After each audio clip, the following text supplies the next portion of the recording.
Hola, Club del Vi, us presento el vi negre del mes d'abril. Estem amb el vi del Mas, del celler Comunica. És l'anyada 2022, que fa qüestió de 2 o 3 setmanes que ha sortit al mercat. I és un vi del Montsant, com us deia, del municipi de Falset, elaborat amb garnatxa, amb un 70%, i amb sirà, amb un 30%.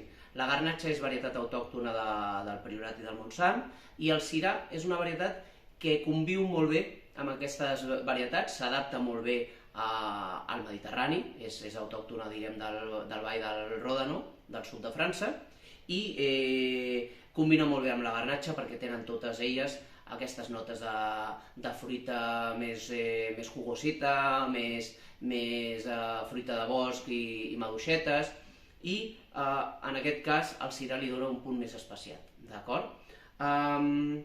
Celler Comunica és un celler que busca en tots els seus perfils de vins, vins més lleugers, frescos, saborosos, aromàtics, amb aquest aroma també floral, i sempre amb una bona acidesa, amb una bona frescor.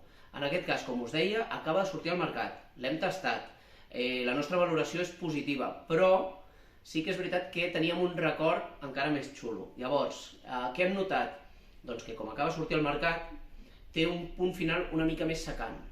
Llavors, si decidiu fer-lo ara, serà perfecte per fer-lo amb una barbacoa d'estiu de primavera, perquè neteja aquesta sequedat final. Per fer-lo amb plats de greix, un arròs de muntanya us va genial, embotits també.